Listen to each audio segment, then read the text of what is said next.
Bezrat Hashem, ce Shabbat, c'est un Shabbat bien chargé. C'est Shabbat Parashat Beshalach.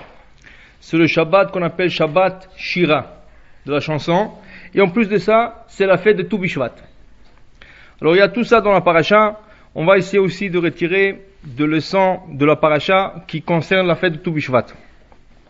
Tout d'abord avec la paracha, dans cette paracha, il y a l'histoire de la traversée de la mer Rouge. Am Israël, après avoir sorti de l'Égypte, voilà que Paro le Vaï Beshalach Paro et Am. La paracha commence en disant que c'est Paro qui a renvoyé le peuple. Il voulait plus avoir ce peuple chez lui et il a décidé de les renvoyer. Mais 7 jours plus tard, ou plutôt Rachid dit 3 jours plus tard, il regrette et il leur poursuit. Et voilà, devant le 7e jour, il se trouve un camp devant l'autre et Paro qui veut leur tuer. La mer s'ouvre, les Juifs, les Hébreux qui passent dans la mer et les Égyptiens, 600 soldats qui se noient. C'est écrit que dans Kriyat Yam-Souf, Vayaminu Ha'am B'Hashem ou Moshe Avdo. Le peuple a eu la émouna en Akadosh Baruch Hu et Moshe son serviteur. 50 miracles sont produits pour l'âme Israël au moment que la mer s'est ouverte. Si vous voulez voir tout ce miracle, on ne va pas rentrer dans tous les 50 miracles avec leurs détails. On peut dire peut-être 2 ou 3. Par exemple, un de miracles, la mer, il y a 3 millions de personnes qui doivent passer. Alors, le Gemara explique, ils n'ont pas passé en ligne droite. Ça veut dire qu'ils n'ont pas traversé la mer d'un côté à l'autre côté. C'est impossible. Ce qu'ils ont fait, c'est de 12 demi-cercles. Un cercle après l'autre, et chaque tribu est rentrée dans un cercle. Ça veut dire que la tribu qui était en plus en danger, c'est la dernière. Parce que le demi-cercle était beaucoup plus grand à traverser. Et les Égyptiens les ont poursuivis. Un de miracle, que jusqu'à le dernier juif est monté sur l'autre bord de la mer, c'est Akadosh Baruch Hu a retenu les Égyptiens dans la mer, et c'est rien que là que la mer s'est renfermée sur les Égyptiens, ils sont noyés. Maintenant, 12 demi-cercles pour 3 millions de personnes, c'est des grands demi-cercles. C'est pour 12 tribus. Maintenant, vous savez qu'au milieu de la mer, il y a des profondeurs. C'est très profond. Et quand tu passes avec des enfants, avec des femmes, avec des wagons, avec de chameaux, avec toutes sortes de choses qu'ils ont emmené avec eux, il fallait descendre et monter dans la mer. Pour éviter cela, dit la paracha, Kaf'u teomot beleviam. Les profondeurs ont gelé. De telle manière, ils n'avaient pas à descendre ou monter, c'était toujours une surface pleine. Ça veut dire que c'est la plaine, toujours tu marches droit. Tu n'as pas à monter ou à descendre dans la mer. Un des miracles, et c'est là-dessus qu'on va se baser notre cours aujourd'hui, c'est qu'il y avait beaucoup de petits-enfants. On sait que chaque femme a accouché minimum 6 enfants à la fois. Alors lors de la sortie, il y avait 3 millions de personnes, 600 000 hommes avec des femmes et avec des enfants. Et ces enfants-là, au milieu de la traversée, tous avaient faim. Des fois, les enfants, le bébé, c'est quand tu n'attends pas, là, ils demandent tout le monde en entier. Alors, qu'est-ce que tu fais? Comment une mère calme son enfant au moment qu'elle commence à avoir peur? Comment je vais traverser? Tous ses soucis, c'est traverser avec son bébé, et là, le petit, il a faim. Qu'est-ce qu'on fait? Dit le Mam Loez, voilà qu'Akadosh Baruch Hu fait un miracle. Il a fait un miracle que sur le mur, l'eau qui sont devenues comme des murs glacés, sur le mur, on commençait à pousser des fruits. Et là, tout ce qu'il y avait à faire, c'est cueillir ce fruit et donner à ces petits-là pour qu'ils se taisent. Et la mère et le père et toute la famille ont traversé la mer Rouge. Maintenant, la question qu'on doit se poser est la suivante. Dans certains passages dans le Talmud, il est écrit qu'il est interdit de profiter d'un miracle. C'est-à-dire, si quelque chose se crée par un miracle, il est interdit d'en profiter. Exemple, il y a un rabbin dans le Talmud, il voit qu'il y a un bateau en pleine mer, c'est une année de famine, et il voit sur le bateau des anges. Qu'est-ce qu'ils font ces anges? Ils prennent du sable, ils remplissent le bateau. Mais ils voient qu'avec chaque pelleté qu'ils font dans le sable, ils mettent sur le bateau, le sable tourne en graines de blé. C'est-à-dire le grain de sable tourne en graines de blé. Et ils emmènent ces anges-là, ils emmènent le bateau au bord de la mer, et ils ouvrent le bateau et ils disent à tout le monde, c'est gratuit, venez prendre, dans une année de famine. Dès que dans la ville ils voient ça, tout le monde commence à courir. Mais le rabbin qui a surveillé tout le processus de ce grain de blé, comment ils sont devenus de grains de blé à partir de graines de sable, et il a vu que c'est des anges, il a arrêté tout le monde. Il dit personne touche. Ce grain de blé vient d'un miracle. On n'a pas de droit de profiter des miracles. Tu ne peux pas manger quelque chose qui a été fait à partir d'un miracle. Même pour manger, ça veut manger ou profiter de notre. Mais ici, il s'agit du manger. Alors là, comment est-ce que ce bébé, on doit se poser la question, comment est-ce que ce bébé a pu profiter de ces fruits sur le mur? Ces fruits ont été créés par des miracles. Très bonne question. Ça, c'est une des questions que tout le monde pose. La manne. La manne aussi, c'est un miracle. Mais la manne, c'est moins. Parce que la manne existe dans le ciel. C'est pas une nouvelle création. La manne, c'est le pain céleste. Ça veut dire que la manne existe dans le ciel. Tout ce qu'Akadosh Baruch Hu a fait, il a fait descendre la manne du ciel sur terre. C'est sûr que c'est un miracle, mais c'est pas un miracle comme tous les autres miracles qu'Akadosh Baruch Hu a créé quelque chose de nouveau. Là, c'est des fruits qui ont été créés sur le mur, au moment que Am Israël est en train de passer la mer Rouge. Une des réponses qu'on peut dire ce soir à propos de cela, c'est la chose suivante. Dans un livre d'Halakha, un livre qui traite de responsables, Rabbi Eliyahu Mizrahi, qui était le rabbin de le Rav Chida, il a eu la question suivante. Il a été posé la question suivante. Deux associés, ils vendaient de l'huile. Un jour, un des associés n'avait plus de l'huile chez lui.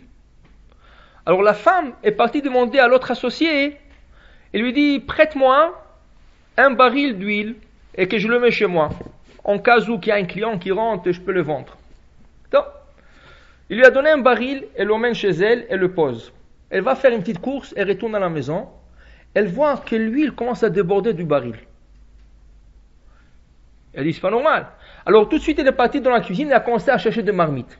Elle a cherché des marmites, elle met des marmites, le baril déborde et le marmite se remplit. Elle emmène une autre, le baril déborde, et là, elle emmène toutes sortes d'ustensiles, et elle emmène beaucoup, elle va chez les voisines, elle remplit, jusqu'à qu'elle n'a plus d'ustensiles. Là, l'huile s'arrête. Le baril est toujours plein, comme avant, et tous les ustensiles sont remplis. C'est sûr que c'était un miracle. Maintenant, l'autre associé, il voit tout d'un coup que son associé, l'autre associé, il achète une nouvelle maison, il change sa voiture, et toutes sortes de choses. Il dit, mais on travaille ensemble, d'où tu as tout cet argent? Alors il lui a raconté cette histoire de Ness, de miracle qui s'est passé à sa femme. Il dit, mais attends, mais cette baril nous appartient en deux. Nous sommes des associés. Alors ça veut dire que tout l'argent que tu as vendu, il faut le partager. Bon, alors tout de suite, une petite dispute a commencé. Chacun il dit, l'autre il dit, non, regarde, c'est grâce à ma maison qu'il y avait cette bénédiction. Parce que regarde, le baril de vin, le baril de l'huile était chez toi à la maison. Rien ne se passait.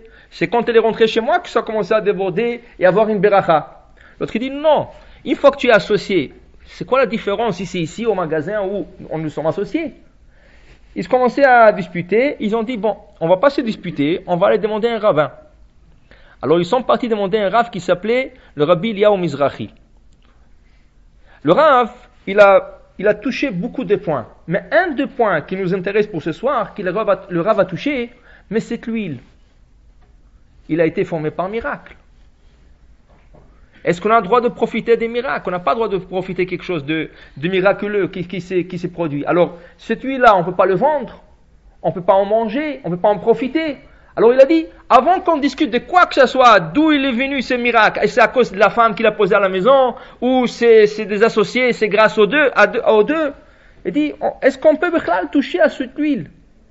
Regardez qu'est-ce qu'il répond le rabbin.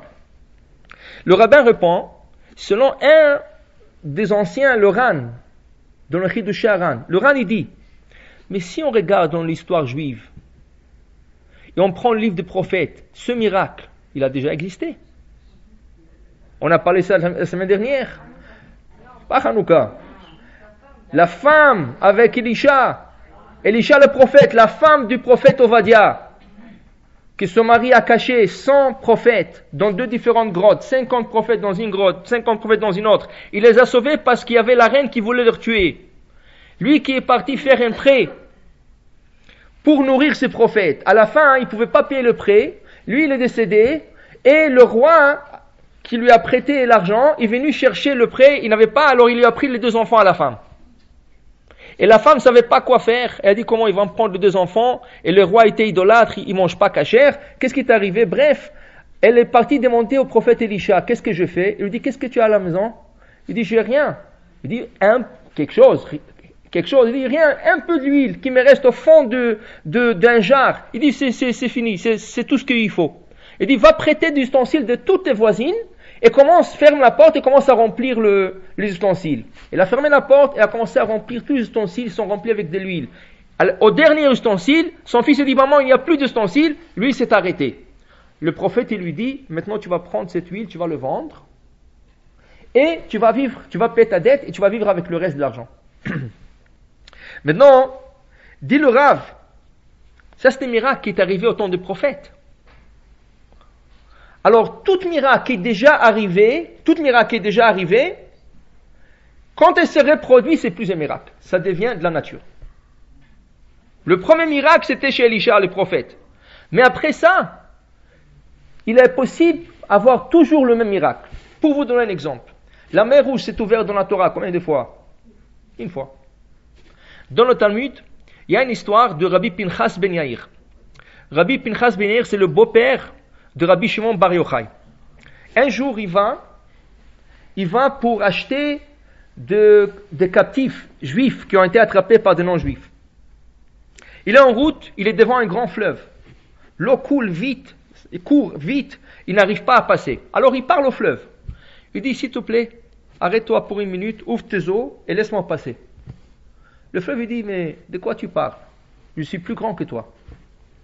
Parce que moi, j'ai été créé le 2e jour de la création. Le 2e jour, quand Akadosh Baruch Hu a créé ce monde, il y a tout l'eau qui a été créée. Toi, l'homme, tu as été créé le 6e jour. Alors, je suis plus grand, c'est pas à moi à céder. Trouve la manière de traverser de l'autre côté. Rabbi Pinchas ben Yair lui dit, écoute, on n'a pas le temps. Si tu t'ouvres pas, je vais faire une petite prière, il y aura jamais de l'eau qui va passer ici. Le fleuve, il a eu peur, tout de suite, il s'est ouvert. Et le tzaddik, Rabbi Pinchas ben Yair, est passé de l'autre côté. Dès qu'il met le pied de l'autre côté de ce fleuve, il entend des cris. Rabbi, Rabbi, Rabbi, Rabbi. Il regarde en arrière, il y a un juif qui l'appelle. Mais Rabbi, il faut que moi aussi je passe. J'ai vu comment tu as passé, mais il faut que moi aussi je passe. Il dit, je peux pas. Il dit, pourquoi? Il dit, parce que regardez, j'ai un sac de blé, et ce blé-là, c'est pour faire les galettes de Pessah. Le plus petit goutte d'eau qui va toucher le sac, tout le sac il va devenir chametz. Alors, ouvrez le fleuve pour que je passe. Top. Alors, il parle encore au fleuve. Il dit, alors, ouvre-toi, parce que lui, il veut passer aussi. Il dit, non, pour vous, oui, pour lui, non. Il commence à se dire, il dit, regardez, moi, je suis pressé, je dois courir. Si tu t'ouvres pas, je vais faire une prière, il n'y aura jamais de l'eau qui va passer ici. Top. Le fleuve n'avait pas le choix, il s'est ouvert. Le juif est passé, dès qu'il passe de l'autre côté, il dit, j'ai oublié. Il dit, qu'est-ce que tu as oublié? Il dit, regardez, il y a un arabe qui m'accompagnait. Et lui, il avait d'autres sacs. Mais le problème, c'est pas ça. L'arabe va me dire, je t'ai aidé jusque là, tu m'as laissé seul et tu as passé. Alors, pour Kiddush Hashem, pour faire sanctifier le nom d'Akadosh Baruch Hu, il faut que le fleuve s'ouvre, que lui aussi puisse passer. Alors là, Rabbi Pinchas ben Yair, de nouveau, il commence à parler au fleuve, il décrète sur lui, il n'avait pas le choix, il lui a ouvert, il a passé 3 fois.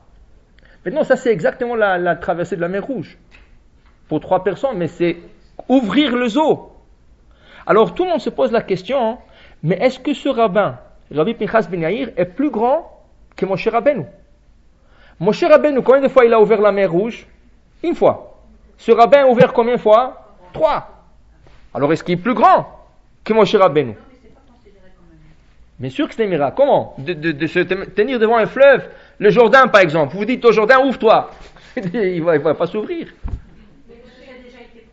Voilà, ça c'est la réponse. Vous avez bien capté la réponse. La réponse est, voilà, une fois que le miracle s'est produit, après ce n'est plus le miracle.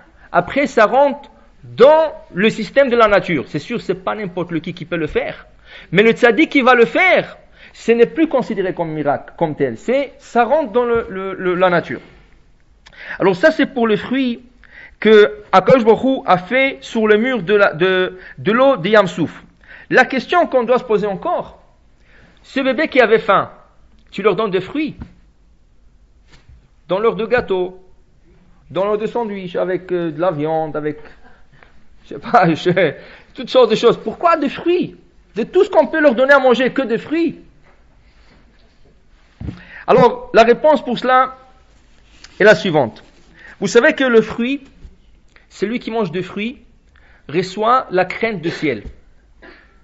En mangeant des fruits, tu reçois la crainte du ciel. C'est sûr que c'est pas n'importe quel fruit. On parle surtout des fruits qui poussent en Eretz Israël. Le fruit d'Israël, celui qui mange un fruit dans Israël, il reçoit la crainte du ciel. Ça veut dire que il commence à sentir en lui qu'il crée un Akadosh Baruch Hu. Il veut faire plus. Il veut pratiquer plus la religion. Il veut faire plus de mitzvot. Ça donne une crainte du ciel. Le fruit d'Eretz Israël. C'est comme ça que des grands rabbanim ont expliqué un passage dans le Talmud. Le passage est le suivant. C'est écrit que Moshe Rabbeinu, il voulait absolument traverser l'autre côté du Jourdain pour aller en Eretz Israël. Mais pourquoi il voulait aller en Israël? L'Echol Mipiria. Il a demandé à Akadosh Baruch Hu, donne-moi la chance de traverser, manger quelques fruits, et c'est après tu peux m'enlever de ce monde. Mais donne-moi la chance de passer de l'autre côté. Et la Gemara pose une question. Est-ce que Moshe Rabbeinu a besoin de manger des fruits? Est-ce que tu as besoin de manger des fruits? C'est pour ça que tu veux passer en Israël. C'est vrai, tu as fait le détour dans le désert 40 ans avec les Hébreux et tout. Mais tu veux traverser l'autre côté du Jourdain, rentrer en Israël. Au lieu que tu dis, je vais aller au Kotel.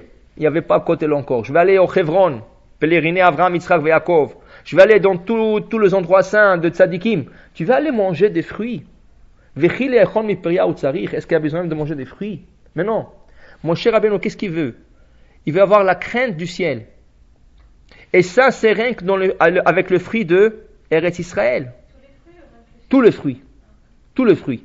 Alors là, Moshe veut traverser pour pouvoir manger de ces fruits. Mais la Gemara dit, mais est-ce que lui, il a besoin de manger de ces fruits? Pourquoi? Moshe Rabbeinu dit un passage dans la Torah qui dit, Va'ata Israël, et maintenant Israël, Ma Hashem Elokecha dorosh mimcha. Qu'est-ce qu'Akadosh Baruch Hu te demande? Qu'est-ce qu'Akadosh Baruch Hu te demande? Alors Gemara dit, et il répond, Kim leira? Tout ce qu'Akadosh Baruch Hu vous demande, c'est de le craindre. La Gemara pose une question. Quoi, la crainte d'Akadosh Baruch Hu, c'est quelque chose de rien? Ça veut dire, qu'est-ce qu'Akadosh Baruch Hu te demande? Que le craindre. Ça veut dire que la crainte, c'est rien. La crainte, c'est une grande chose. C'est pas n'importe qui peut craindre Akadosh Baruch Hu. La preuve, vous-même. Regardez, est-ce que dans chaque situation, vous pensez est-ce qu'Hachem est là ou pas? La Gemara dit, Amar Rabbi Yochanan, dit Rabbi Yochanan, quand une personne veut faire un péché, qu'est-ce qu'elle fait? Elle se cache. Mais est-ce qu'elle ne sait pas que là où se cache, et Akadosh Baruch Hu est présent? Alors, ça c'est un peu de manque de crainte du ciel. Crainte du ciel, ça veut dire que je sens qu'Akadosh Baruch Hu est juste là. Je ne peux pas le voir, mais je le sens. Mais ça c'est quelque chose de très très élevé. C'est un niveau très très élevé. Akadosh Baruch Hu, Moshe vient, il dit, Ma Akadosh Baruch Hu doresh mimach. Qu'est-ce qu'Akadosh Baruch Hu veut de toi? La crainte du ciel, c'est tout. C'est tout. Ça c'est une grande chose. Dit la Gemara, oui, pour lui c'était rien du tout. Pour lui. Alors la Gemara maintenant, le Imre Emet, il explique, alors maintenant on comprend la question de la Gemara. Pourquoi faire alors Moshe a besoin de passer pour manger des fruits? Le fruit c'est pourquoi? Pour avoir la crainte du ciel. Mais il a beaucoup de crainte du ciel, Moshe Rabbeinu, il n'a pas besoin. C'est pour ça qu'à la fin, Akadosh Baruch Hu lui a pas donné la chance de traverser, parce que tout le but c'est avoir un peu de crainte du ciel. Il a plus qu'un peu, il a beaucoup de crainte du ciel. Au point qu'il dit à Israël, ce n'est rien du tout d'avoir la crainte du ciel. Oui, à ton niveau, mais c'est pas à tout le monde à le faire. Dit le Imre Emet, mais ça c'est à condition que les fruits d'Israël n'ont pas quitté Israël. Ils sont toujours en Israël. Mais s'ils sont exportés, il n'y a plus. La preuve, Moshe Rabbeinu, non, vous allez en Israël. La preuve, Moshe Rabbeinu. C'est quoi la preuve de Moshe Rabbeinu? Il voulait absolument manger de ses fruits. Il voulait rentrer pour manger de ses fruits. Alors pourquoi faire? Que quelqu'un va en Israël, il va cueillir le fruit, il l'emmène de l'autre côté du Jourdain. Ça veut dire que c'est pas la même chose. C'est pas la même chose. La crainte du ciel qu'on reçoit quand on mange le fruit d'Israël, c'est qu'on est Israël. Et ça, c'est une grande chose de manger les fruits d'Israël parce que il y a des grandes ségoulottes en mangeant de ce fruit. Maintenant, la Gemara dit, quand on mange des fruits, ou quand on mange n'importe quoi, il faut faire des bracha, une bracha sur les aliments. Combien de brachot? Ça, on l'apprend de même verset qu'on vient de mentionner. Ma Hashem Elokecha dorosh mimach. Qu'est-ce qu'Akadosh Baruch Hu te demande? Dis la Gemara, atikra ma. Ne dis pas ma. Qu'est-ce que Akadosh Baruch Hu te demande? Dis mea. 100. Mea en hébreu c'est 100. Akadosh Baruch Hu te demande 100 bénédictions par jour. 100 bénédictions par jour, c'est ça qu'Akadosh Baruch Hu te demande. 100 c'est le minimum. 100, et c'est rien du tout.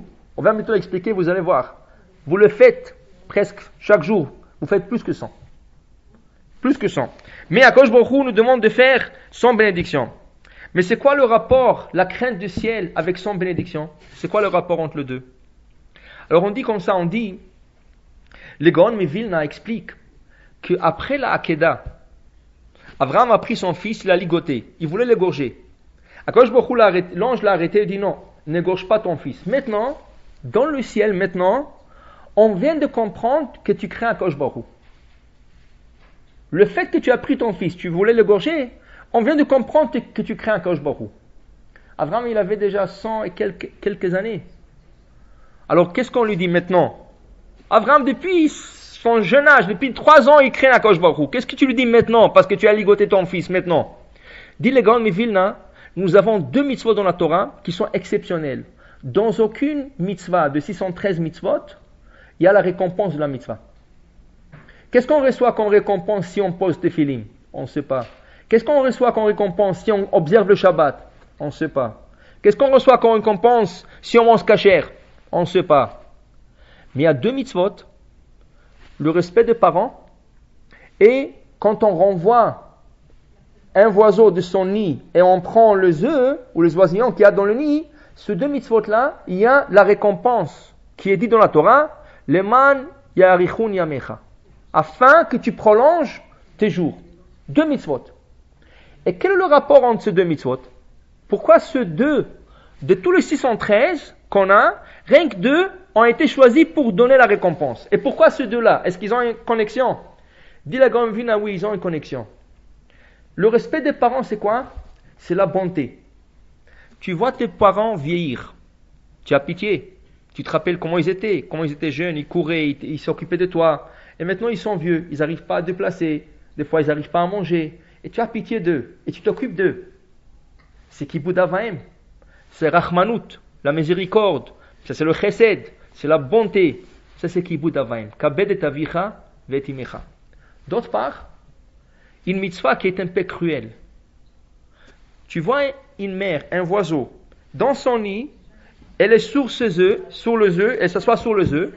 C'est quoi la mitzvah? De venir, de prendre la mère, de la renvoyer, pas la chasser. Non, pas la chasser, de l'attraper. L'attraper, ça veut dire si vous la chassez, vous ne faites pas la mitzvah. Il faut attraper la mère, il faut l'attraper carrément, et vous la renvoyez du nid. Elle lâche pas, elle retourne. Des fois, même la personne, même avec son bec, elle essaie de frapper la personne. Elle retourne, vous la renvoyez 2-3 fois et après, elle s'en va. Et là, vous avez la mitzvah de prendre ce bébé. S'il y a des bébés, sinon vous prenez le œuf. C'est ça? Ça apparaît un peu de la cruauté. Pourquoi c'est cruel? Vous savez pourquoi? Dans le Zohar, il dit 2 choses. D'abord, quand elle s'en va, définitivement, parce qu'elle ne retourne plus. Quand elle s'en va, elle verse une larme. Le oiseau verse une larme. Et quand Akadosh Baruch Hu voit ça, il a pitié sur le peuple juif. Il dit, regarde comment une mère, elle pleure pour ses enfants.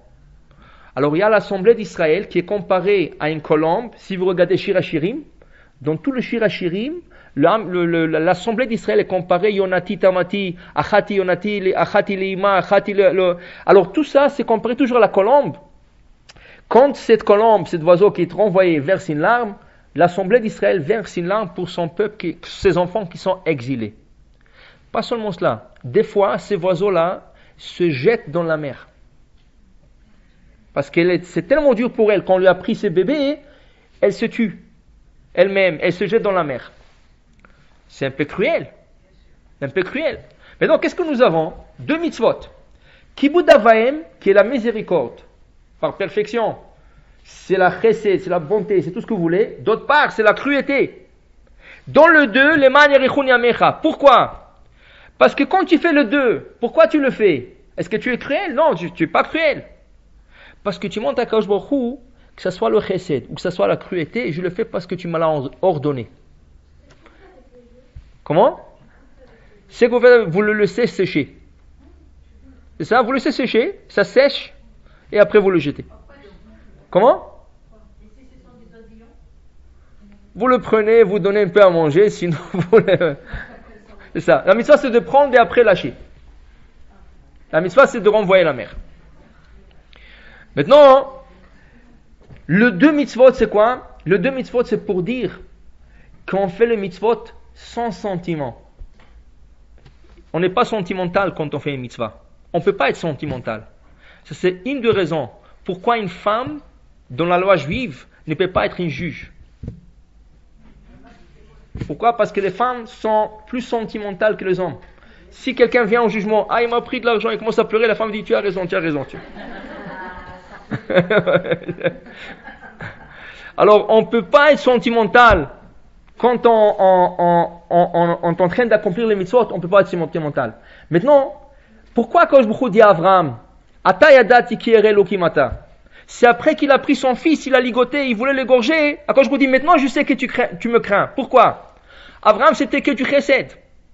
Sa maison était toujours ouverte. Il accueillait tout le monde, il donnait à manger à tout le monde, il avait pitié de tout le monde. Mais peut-être il le fait pas pour Kadosh Baruch Hu. Peut-être il le fait parce que c'est sa nature. On ne sait pas pourquoi il le fait.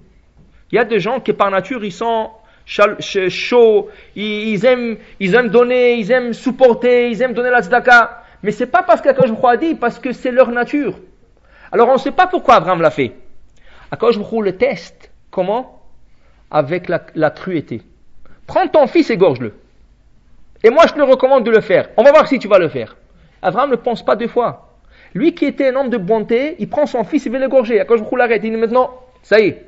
Maintenant je comprends que le chesed que tu as fait, c'est pas pour mon amour. C'est à cause que tu me crains. Parce que maintenant tu as pratiqué la cruauté en mon nom. Ça veut dire pour moi. Alors je sais que tout ce que tu fais, c'est en mon nom. La même chose, il faut comprendre. Quand on prend un fruit, ou on prend un gâteau, ou on prend du pain, et on fait une bénédiction, c'est la crainte du ciel. Qui veut dire quoi? Quand on prend un gâteau ou du pain, et on dit à quelqu'un, tu sais, avant de le consommer et de le manger, il faut que tu fasses une beracha. Dis pourquoi? Qui c'est qui a fait ce gâteau? C'est moi. Moi, j'ai pris la farine, j'ai pris des œufs, j'ai pris l'eau, j'ai pris le sel, j'ai tout mélangé, j'ai mangé. Alors pourquoi faire une beracha? Je n'ai pas besoin de faire une beracha. Ou c'est un gâteau. Ça veut dire que tu crois, c'est toi le patron du monde. Si tu ne vois pas la nécessité de bénir Akadosh Baruch Hu. Quand tu prends un fruit, si tu l'as cueilli, tu dis mais c'est moi qui l'ai cueilli. Si tu l'as acheté, mais c'est moi qui l'ai acheté. Pourquoi faire une bracha? Qu'est-ce que ça donne une bracha? Ça veut dire qu'encore tu crois que toi tu es le patron parce que tu l'as acheté, tu l'as acquis. Mais là on dit que c'est lui qui fait une bracha. Il est en train de se soumettre à Akadosh Baruch Hu et lui dire, je comprends une chose. Que se manger, que ce soit du pain, du mezonot ou que ce soit du fruit, tout vient d'Akadosh Baruch Hu. Ki memecha akol ou mishelcha itnulach. Tout appartient à Akadosh Baruch Hu. Et si on lui donne quelque chose, c'est à lui, c'est de lui qu'on lui donne. C'est pour ça que la Gemara nous enseigne la chose suivante. La Gemara dit, tout celui qui profite de ce monde sans faire une bénédiction, kilu gornev la vivimo, comme s'il avait volé de son père et de sa mère. Qui c'est son père, qui c'est sa mère? On dit, son père c'est Akadosh Baruch Hu. Sa mère, c'est l'assemblée d'Israël. Qui veut dire que si quelqu'un prend un fruit, il ne veut pas faire une beracha. C'est pas nécessaire. Est-ce que ce fruit t'appartient? David Amelech dit dans le Tehillim,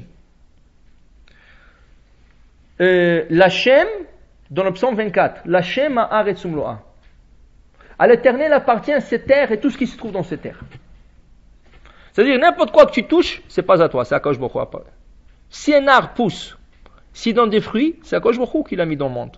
Alors ça t'appartient pas, tu peux pas manger.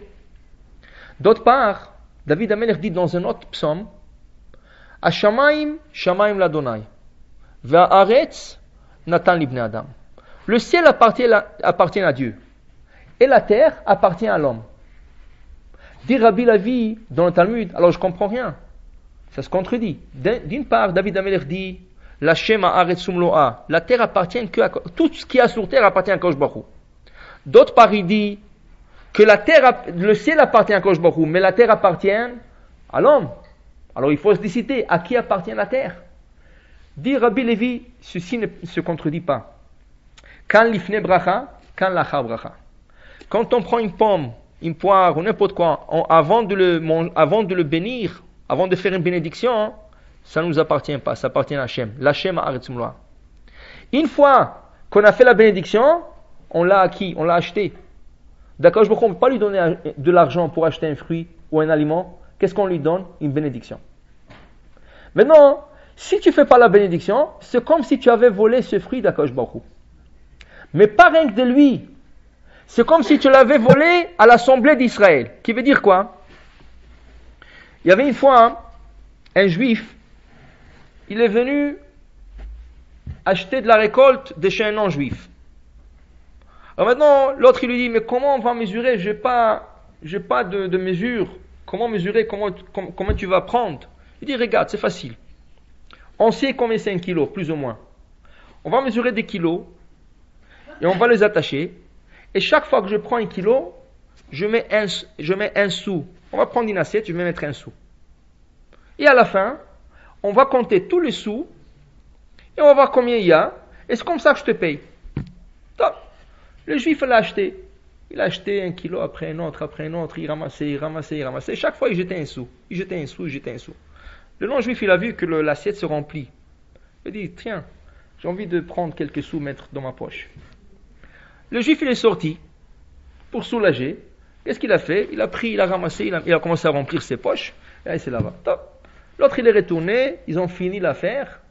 Maintenant, il se dit, on va commencer à compter. Combien est-ce qu'il y a ici? Il commence à compter. 1, 2, 3. À la fin, ça lui donne comme 50 sous. Ça veut dire qu'il y a 50 kilos. L'autre, il s'énerve. Il dit, mais tu es fou. Tu vois là-bas, il y a des tonnes et des tonnes. Tu vas me dire, tu as pris 50 kilos. Il dit, mais regarde, c'est le nombre de sous qu'il y a ici. Il me dit, mais il y a quelqu'un qui... Alors, il dit, excuse-moi, je ne savais pas. Il commence maintenant à retourner tout le sou.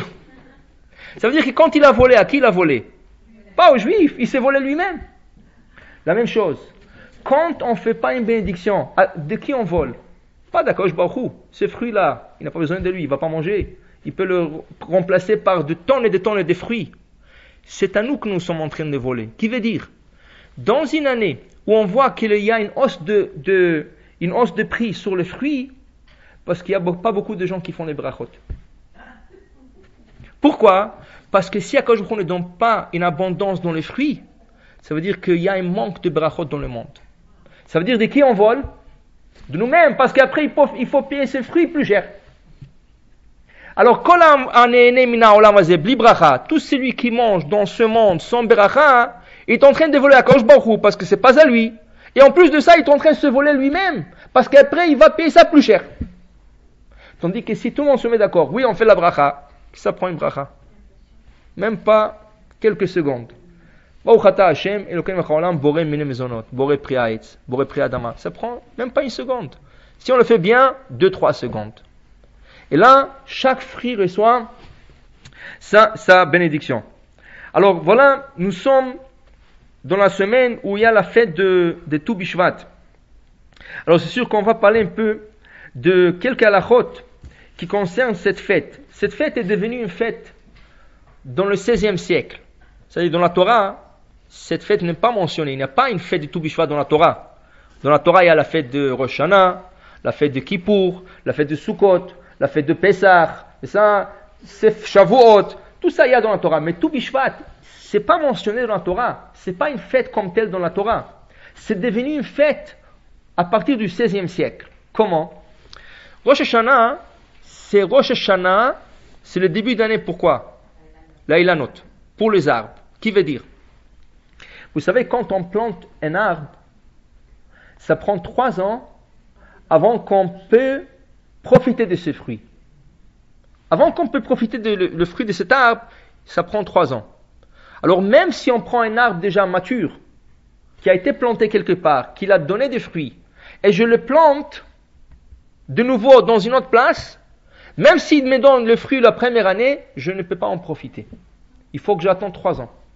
Chaque fois que j'arrache un arbre et je le plante, il faut que j'attende 3 ans avant de pouvoir profiter de cet arbre. Maintenant, les 3 ans commencent quand? C'est quoi la date de départ? Est-ce que c'est la plantation? Ça veut dire, si je le plante en août, il faut que j'attende 3 mois de août, ou par exemple, si je le plante le mois de Tammuz ou Av, il faut que j'attende 3 mois de Tammuz et Av. Dit la Mishnah, non. Tout Bishvat, c'est Rosh Hashanah Leilanot. Le point de départ, c'est tout Bishvat. Qui veut dire, si je plante l'arbre Tishrei, le mois de Tishrei, juste avant Rosh Hashanah, là, j'ai Tishrei, Cheshvan, Kislev, Tevet, c'est ça, Shvat. Quand je touche tout Bishvat, quand j'arrive tout Bishvat, 5 mois plus tard, une année. Une année. J'attends tout Bishvat prochain, c'est année numéro 2. Tout Bishvat d'après, année numéro 3. Mais en vérité, combien des années sont passées?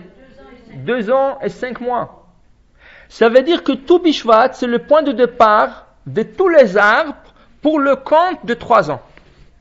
Alors même si tu l'as planté 1 mois avant tout Bishvat arrive, ça compte comme un an. Et là, tu comptes 2 et tu comptes 3e année, et là, tu peux en profiter. C'est ça la fête. C'est ça la signification de tout Bishvat, Rosh Hashanah, la Ilanot. C'est le jour d'anniversaire des arbres pour le 3 ans. Pour le 3 ans. Après ça, tu peux en profiter tant que tu veux de fruits de l'arbre. Maintenant, au XVIe siècle, il y a des kabbalistes qui sont montés de l'Espagne à Tzfat. Et là, ils ont instauré ce qu'on appelle le Seder de tout Bishvat. Qui veut dire, ils ont instauré qu'on dresse une table avec des fruits, comme c'est Rosh Hashanah Leilanot. C'est comme leur anniversaire. C'est vrai que c'est pour une halakha spécifique. Mais ils ont dit, on fait une fête de ça. Alors qu'est-ce qu'on fait? On ramasse minimum 15 fruits différents. Et selon la Harizal qui habitait à Tzfat plus tard, il a dit 30 fruits différents, qui est très facile à ramasser, vous allez voir bientôt. Et là, on s'assoit à table et on commence à faire de bénédictions différentes sur chaque fruit pour leur donner. Pourquoi? À partir de tout Bishvat, le pluie commence, ça veut dire la saison des pluies baisse, ça veut dire qu'il n'y a pas autant de pluie. Ici, il y a toujours autant de neige, mais en Israël, le pluie déjà on voit un peu moins. Et après, il y a la sève qui monte dans les arbres. C'est pour ça que tout Bishvat est dédié pour la prière du Etrog de l'année prochaine. On doit prier pour l'Etrog, tout Bishvat, qu'Akadosh Baruch Hu nous donne un bon Etrog pour la fête prochaine de Sukkot. Alors là, ils ont instauré qu'on s'assoit à table, en grand nombre, famille ou en grande communauté, et on fait des bénédictions. Pourquoi? Si vous avez 15 ou 30 fruits devant vous, et on va dire 20, parmi les 30, ils sont Boré Priya Etz. Mais une fois que je fais Boré Priya Etz, c'est fini, je ne peux plus faire une bracha. Ça veut dire que si je pris une date, et je fais Boré Priya Etz, il y a des olives, il y a des pistaches, il y a toutes sortes de choses à table, je ne peux plus faire la bracha. Alors j'ai donné la chance à un fruit de le bénir, de faire bracha. Les autres, ils sont acquittés. En passant, ils sont acquittés. Mais je ne leur ai pas donné la bracha. C'est pour ça que si on est plusieurs à table, chacun, il fait sa bracha sur un autre fruit. De telle manière, plus qu'on est, on arrive à acquitter tous les fruits qui sont à table. C'est pour ça qu'on les fait en famille ou on les fait en communauté. La majorité le font dans la communauté. Pourquoi tu as 100 personnes, bien 200 personnes, tu n'as pas 200 fruits, alors chacun, il a la chance de faire une bracha sur un fruit. Alors, si on est à table, et quelqu'un a fait la bracha sur une date, la personne à côté de lui n'a pas le droit de manger la date, malgré qu'une bénédiction a été récitée. Pourquoi? Parce que s'il mange, il ne peut plus faire la bracha. Il faut que lui, il attend et qu'il prenne un autre fruit, des olives, c'est ça, des amandes, des choses d'autres, et il fasse la bracha. Une fois que tu as fait la bracha, tu peux en profiter de tous les fruits qu'il y a à table. Mais il faut que chacun, en tour de rôle, fait une bracha sur quelque chose d'autre pour pouvoir donner une bracha à chaque espèce de fruit. C'est pour ça que Tou Bishvat, c'est devenu une fête, comme une fête. Quand ce soit tous en grand nombre, comme la fête, quand il y a Pessah, quand il y a Sukkot, on est tous réunis, toute la famille, nous sommes réunis à table. La même chose, ils ont instauré pour Tou Bishvat, pour qu'on puisse chacun donner une bracha sur un fruit différent. Maintenant, on va parler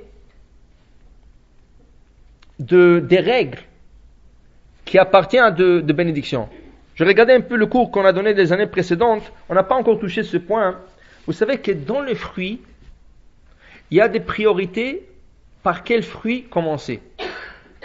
Et la priorité est la suivante.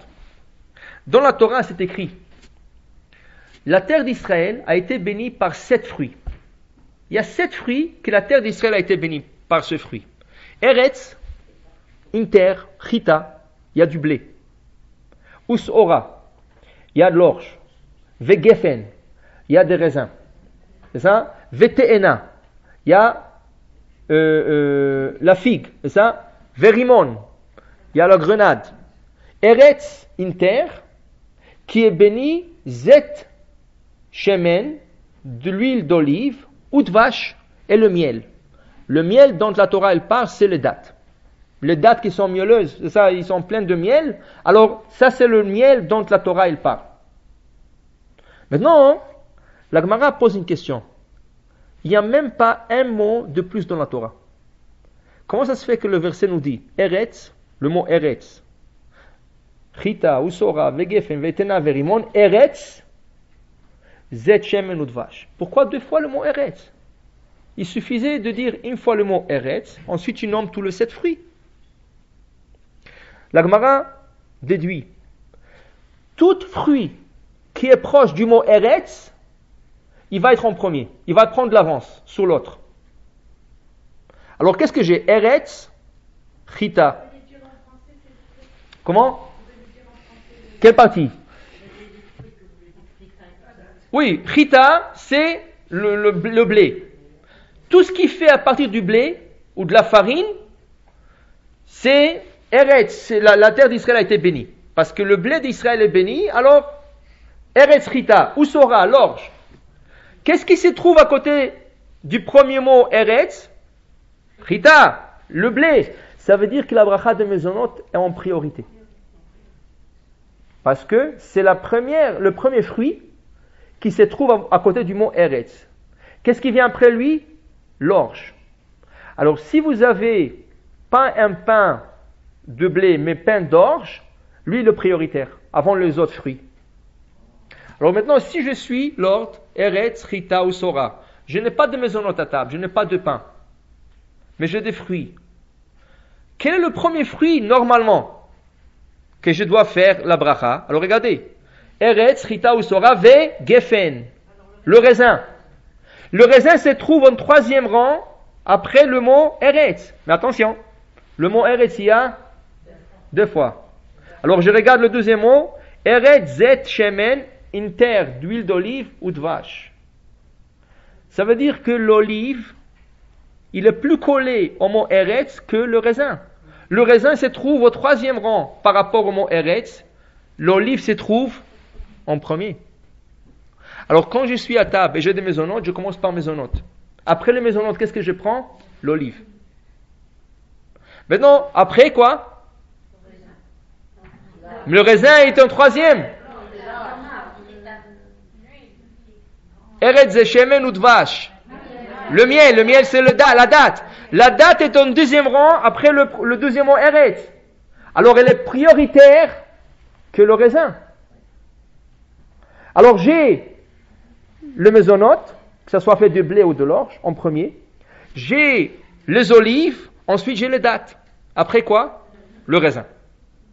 Et après, la figue, et après la grenade. Ça veut dire que le mot Eretz, il est deux fois pour nous enseigner la priorité de Berachot. Comment il faut, quel ordre je dois bénir sur le fruit, à quoi je dois donner priorité, parce qu'il se trouve dans le verset. Tous les autres fruits, papaya, pistache, amandes, de pêche, de mandarine, de nectarine, tout ce que vous avez, de mango, tout ce que vous avez comme fruits, ils ne sont pas mentionnés dans le verset. Alors si je dois faire une beracha, et je dois donner priorité à une table où il y a 30 ou 50 ou n'importe quel nombre de fruits, je donnerai plutôt la priorité aux fruits que pas qui poussent en Israël, mais que la Torah les a mentionnés comme la bénédiction d'Israël, même s'ils ne proviennent pas d'Israël. Ça veut dire, même si cette date, elle vient de l'Algérie, elle vient de la Floride, elle vient de n'importe où, elle ne pousse pas en Israël, mais dans le verset, elle a priorité. Alors je prendrai la date en premier, ou l'olive, ou ce qu'il y a à table. Ça veut dire qu'il y a un ordre à suivre. Maintenant, tout ça, c'est dans le cas que je n'ai pas vraiment de préférence. J'ai envie de manger et la date, et l'olive, et le mango, et le kiwi, et tout ce qui est à table. Mais si, par exemple, quelqu'un dit non, pour moi, la mangue, je ne peux pas vivre sans ça. Je le mange matin au soir. Et pour moi, c'est avant les olives, avant le date. Dans ce cas, chaviv. Ça veut dire que c'est une question de préférence. Tu préfères? Fais la bracha sur ce que tu préfères.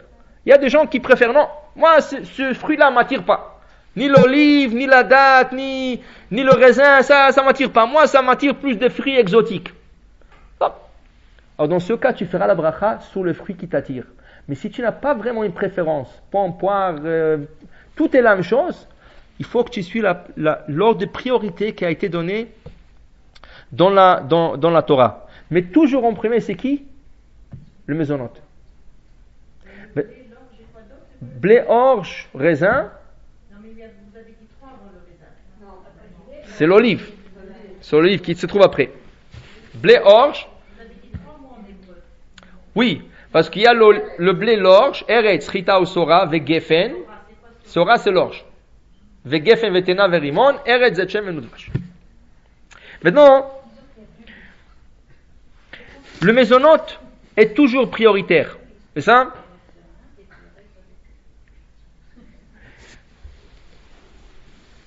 Le mésonote on lui donne tellement d'importance que n'importe quel aliment qui contient des mésonotes, et les mésonotes, il est venu pour donner un goût. Il n'est pas venu pour donner de la texture. Exemple, des boulettes de poisson. Des fois, ou des boulettes de viande. Alors, il y a des boulettes de poisson, des boulettes de viande, des femmes qui mélangent la chapelure ou un peu du pain. Pourquoi? Rien que pour donner la texture, pour que ça tienne. Sinon, ça fend. Alors, je ne fais pas motzi, je ne fais pas mésonote, malgré qu'il y a une bonne quantité de pain. C'est ça? Pourquoi? Parce que c'est pas venu pour donner un goût.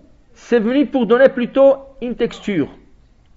Mais si je prends un gâteau au fromage, combien de mésonotes il y a?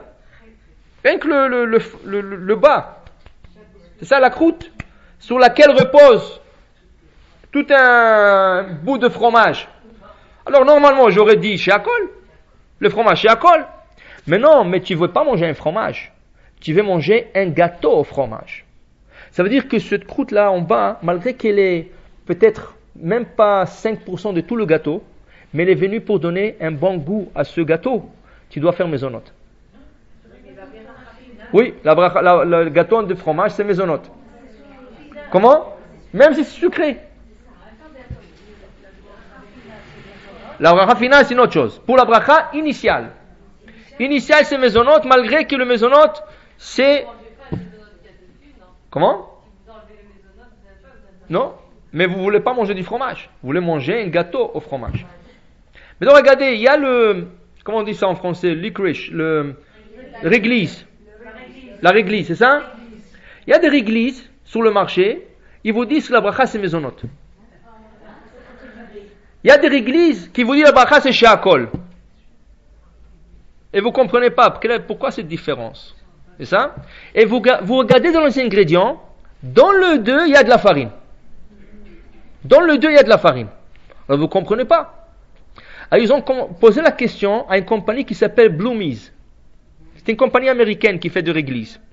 Il dit, pourquoi vous dites ce shakol? Ils ont expliqué que la farine qu'ils mettent dans les ingrédients, c'est pas pour donner un goût, c'est pour la texture.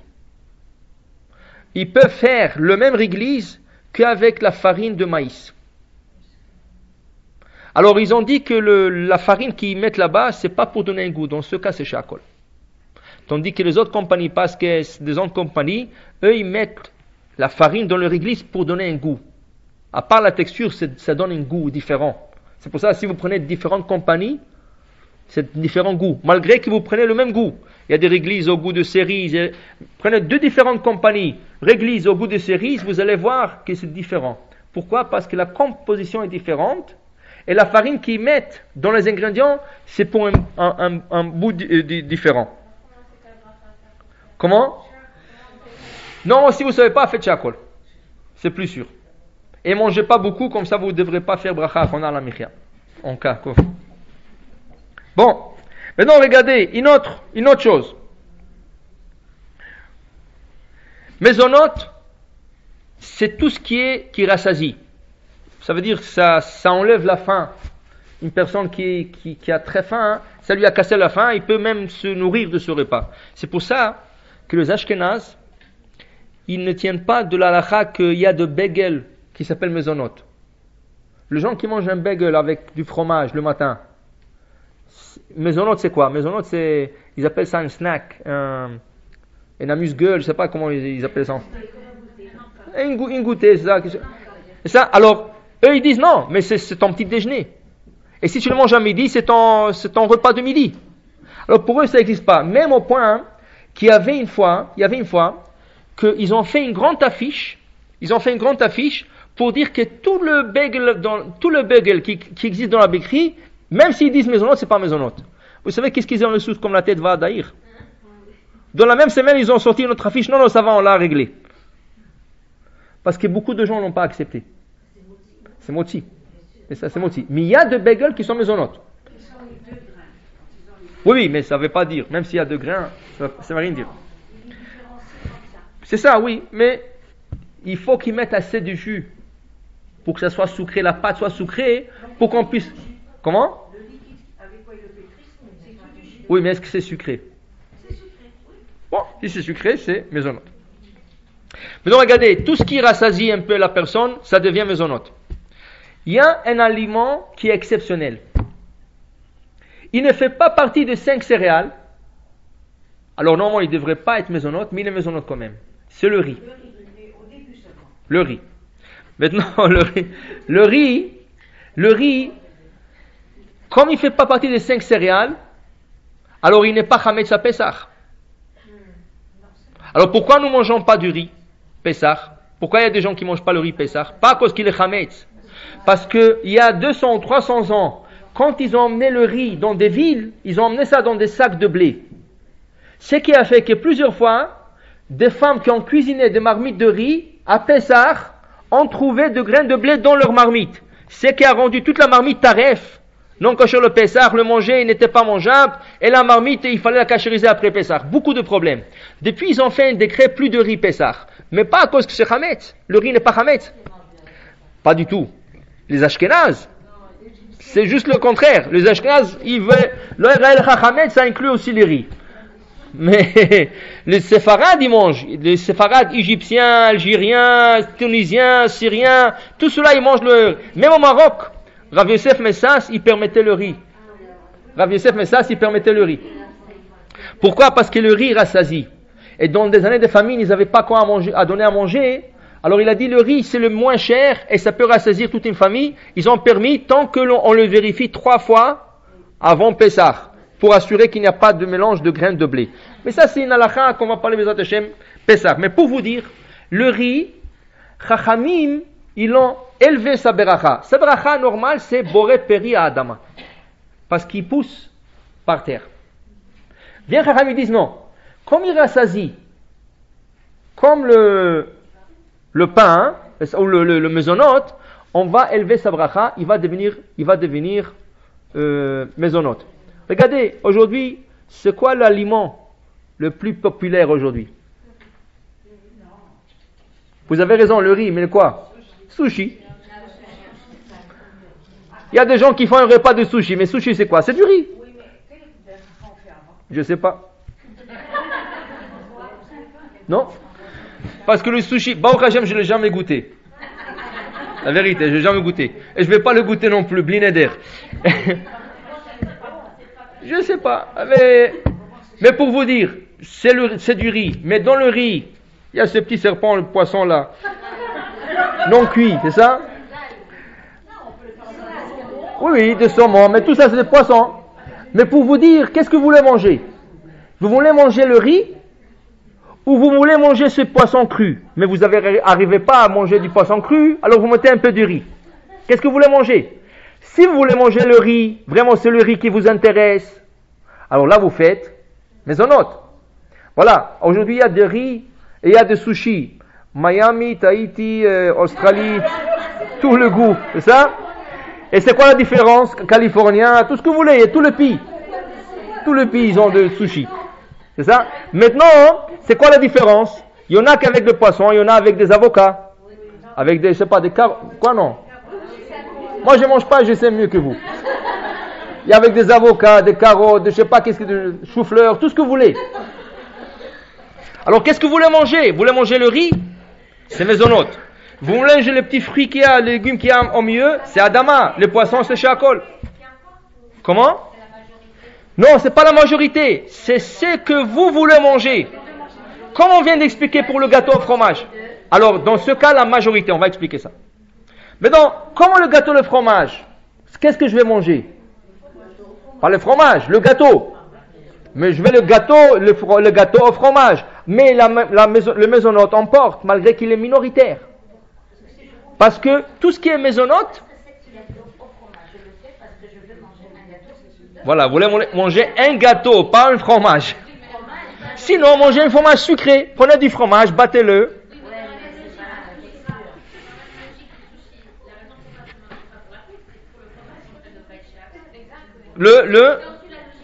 Oui. Non, cette règle s'applique que pour mésonote. Cette règle que le mésonote emporte pour n'importe quelle quantité ou pourcentage qu'il est, c'est que pour mésonote. Tous les autres aliments, ça va par pourcentage. Exemple, vous avez un plat de riz, et là-dessus vous mettez de carottes, d'ice, de petits carreaux, et ça, 10 carreaux avec de petits pois verts. C'est quoi la bracha? Mésonote, surtout. Ah, vous allez me dire, le carotte c'est Adama, les petits pois verts c'est Adama.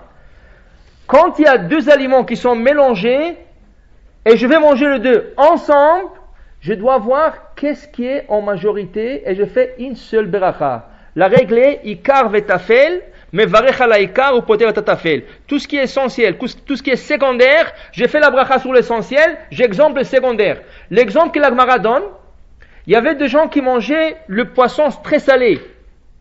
Herring, c'est ça? Ils mangeaient cela, et après ils mangeaient du pain. Dit la Gemara, tu fais chez Akol sur le poisson, et tu fais pas moti sur le pain. Oui. Alors la Gemara dit, comment ça se fait? Parce que je vais pas manger du pain. Je vais manger du poisson. Après, la bouche, elle brûle. La bouche est trop salée. Alors je prends un bout de pain pour faire passer le sel. Alors je vais pas manger du pain. Quelqu'un qui a mangé un piquant, elle dit, ah, c'est rien, il a mangé, ah, ça sort du feu de tous les côtés. Vite, donne-moi du challah, donne-moi du pain, il met. S'il n'a pas fait motzi, il n'a pas besoin de faire motzi. Parce qu'il ne veut pas manger le pain. Il veut rien faire passer la chaleur, le harif. Alors pas besoin de faire la bracha. La même chose, quand j'ai deux aliments mélangés ensemble, et j'ai le ikar, l'essentiel, et j'ai le tafel, quelque chose qui est secondaire, j'ai pas besoin de faire la bracha sur le deux. Une bracha. Et je n'ai pas le droit de faire deux brachot. Couscous. J'ai le couscous. Et là-dessus, j'ai de la courge, j'ai le légume, la carotte, les pois chiches, toutes sortes de sauges. Mésonote. Maintenant, si je veux manger que le carotte d'abord, Je mange que le carotte.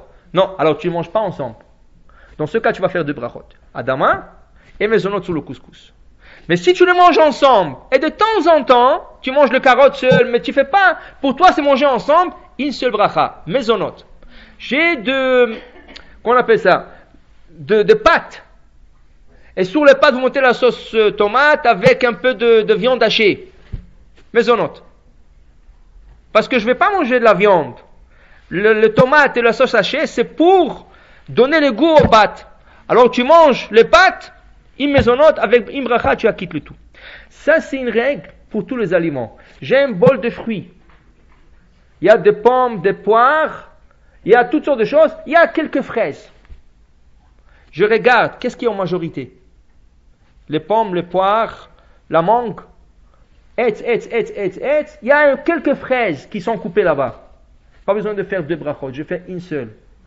Parce qu'on se base selon la majorité. Une fois qu'il y a une majorité, on fait la bracha sur la majorité, on acquitte.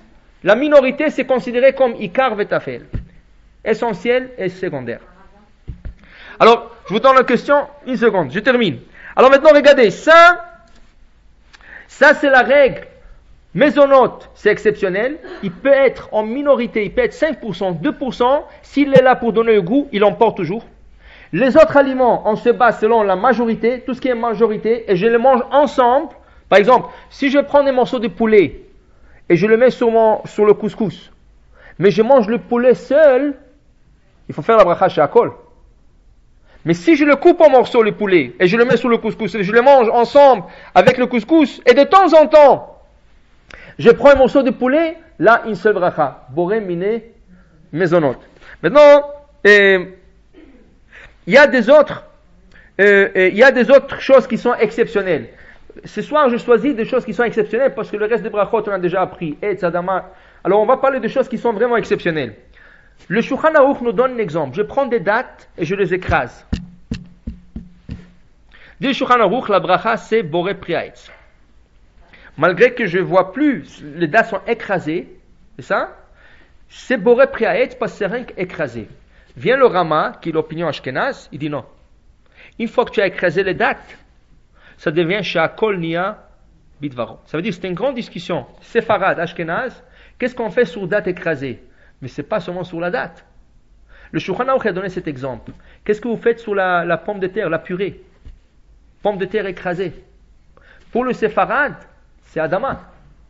Même si la pomme est bien écrasée, c'est adama. Pour les ashkenaz, c'est shakol. Pour le séfarad et les ashkenaz, la poudre de pomme de terre qui va se jeter de l'eau, ça c'est sûr, c'est shakol. Ça c'est sûr, parce que c'est déjà la poudre. Mais si je prends la pomme de terre comme telle et je l'écrase, c'est adama. Je prends une banane, je l'écrase pour un bébé, c'est adama. Je prends l'avocat, je l'écrase, c'est etz. Ça veut dire un fruit qui est rien qu'écrasé, c'est etz. La compote, pas la compote, quand je prends la purée de pommes, la purée de pommes, on peut voir la sauce de pommes, on peut voir encore de pommes. Etz. Pour les askenages, c'est déjà shakol. À moins que je le broie jusqu'à que ça devienne comme un liquide vraiment, même s'il y a mais c'est liquide déjà, c'est shakol. Mais si ce n'est pas broyé à ce point, on peut voir encore des morceaux, des grands morceaux ça veut dire, c'est bien que ça colle ensemble, ceci se réfère aussi à une loi de Shabbat. Il y a une grande discussion, est-ce qu'on peut écraser une banane pour un bébé Shabbat? Avec une fourchette. C'est-à-dire, je prends une fourchette, j'ai un bébé, je vais lui donner une banane. Et je vais l'écraser la banane. Ou un avocat. Je vais écraser un avocat. Les Ashkenazes, ils disent non. Parce que c'est tochen. C'est comme moudre. D'écraser un fruit, c'est comme moudre. C'est quoi moudre? D'écraser quelque chose, de le couper en plusieurs morceaux. Alors, les Ashkenazes, ils disent, tu n'as pas droit. Quand tu écrases une banane ou un avocat pour un bébé, il faut que tu renverses la fourchette. Ou la cuillère, tu l'écrases avec le bout. Ça veut dire la manche. C'est-à-dire, tu prends la manche et tu écrases. Ça s'appelle béchinoui. Et comme je dois donner à manger à un bébé, je changeais de la manière normale, c'est permis. Le Rav Tzion Abba Shaul, le Rav Yosef, ils te permettent même d'écraser avec le dent, c'est de la fourchette. Pourquoi? Parce que écraser, c'est pas moudre. Parce que la bracha reste toujours à etz. Comment? Moud, c'est coupé en petits morceaux. Quand je prends, par exemple, c'est ça, même la banane, c'est sec. Moud, ça veut dire, je prends une tomate, et je fais une salade israélienne. Ça veut dire une tomate, un concombre, je n'ai pas le droit de le faire Shabbat. On n'a pas le droit de faire une salade israélienne Shabbat. Non. Même une demi-heure avant. Parce que c'est coupé en petits morceaux. Le Shulchan Aruch dit que pour que ça soit pas dans la catégorie de moudre, il faut couper en un grand morceau un peu. Pas grand, mais un peu plus grand, pas israélienne. Parce que la salade israélienne, vraiment, c'est en petits morceaux. Shabbat, on ne fait pas. À moins que vous l'avez fait préparer avant. Comment? Non, même pas. Petits morceaux. Non, ça c'est pour éplucher et faire.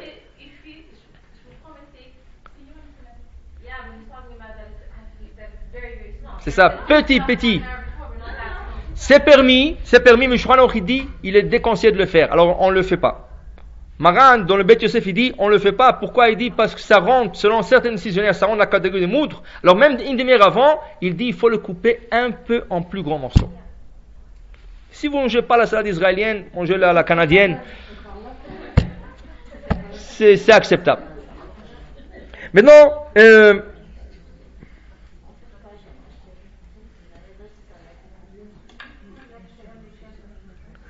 une autre chose.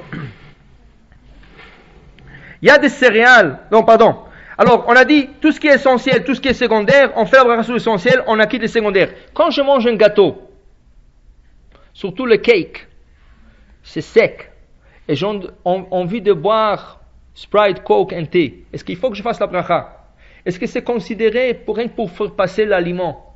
Alors, c'est comme manger du piquant, c'est ça, et faire passer, ou non? Dit le Rav Yosef, non. Quelqu'un qui mange un gâteau et il veut boire, il faut faire 2 brachot. Malgré qu'il s'étouffe un peu, parce que le gâteau est sec. Et ça, en Israël, ils appellent le cake, ils appellent ça au gatrenek, le gâteau de s'étouffer, pour s'étouffer. Tu manges, tu t'étouffes avec. Comme ça, ils appellent en Israël le cake. Non. Mais pour dire que tu manges, il faut boire après. Alors, Rav Yosef dit non. Ceci ne rentre pas dans la même catégorie, il faut faire bracha sur le 2. La meilleure des choses, c'est prendre un bout de gâteau, faire maisonnote, et tout de suite faire shakol. Et après, tu manges le gâteau et tu bois. Ça, pour ne pas rentrer en cette discussion. Dernière chose, et je vous laisse le temps à question. Le riz qu'on a mentionné, c'est boré, mine maisonot. C'est ça, boré, mine maisonot. Il y a le céréal de riz. Céréal, ça veut dire le Rice Krispies. Et il y a les galettes de riz. Rice cakes, ok? Ça c'est tous les deux ils sont différents. Maintenant la Gemara explique. Le riz est maisonnote seulement quand il est cuit. Maintenant les Ashkenaz exigent, le Mishnah Berurah exige, le Rosh qui était un des Rishonim, il a exigé, quand on cuit le riz, il faut qu'on voit grain par grain, qu'il soit pas écrasé, collé. Il faut que ce soit grain par grain. Là ça devient, il faut le contraire. Il faut qu'il soit collé pour que ça devienne maisonnote. Et s'ils sont grain par grain, c'est Adama. Comme ça, il dit le Rosh. Le Rabbeinu Yonah, qui est la halakha sfarad, il dit non. Que ça soit grain par grain ou que ça soit collé, c'est toujours maisonnote, le riz. Maintenant, les céréales de riz, ils sont pas cuits. Ils sont soufflés par la chaleur. Ça veut dire, ils prennent de tôle, ils mettent du riz, ils mettent de grands fours, dans de grands fours, avec la chaleur 300, 400 degrés, le riz commence à gonfler et ça donne le céréal. Le riz n'a pas été cuit, il a été soufflé par la chaleur. Alors c'est comme la maïs. Quel bracha j'ai fait sur le popcorn? Boré pri Adama. Popcorn c'est Boré pri Adama, c'est de la maïs soufflée. Il a été gonflé par la chaleur, c'est tout. Alors c'est Adama, c'est ça? Non, c'est pas Shakol, c'est Adama. Alors la même chose. Le riz soufflé dans le céréal, normalement, c'est ça, quel bracha il faut que je fasse? Adama. Mais il y a le Rav Moshe Feinstein, il a dit qu'il a vérifié la manière qu'ils font le Rice Krispies, le céréal. D'abord, ils vont cuire le riz. Après, ils le soufflent. Alors c'est pour ça que lui, il a dit que le Rice Krispies, c'est maisonnote. Pourquoi? Parce qu'il est d'abord cuit avant d'être soufflé. Si ça serait rien que soufflé, ça serait Adama.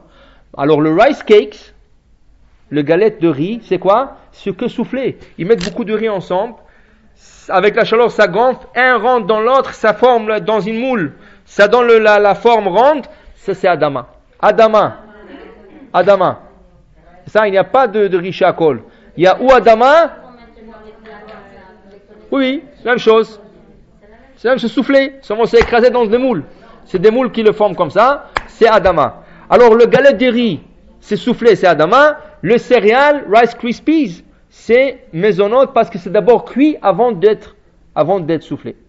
Il y a beaucoup d'autres exceptions, mais on va laisser pour une autre fois. Je vous laisse le temps à question, Natacha. Non, sushi.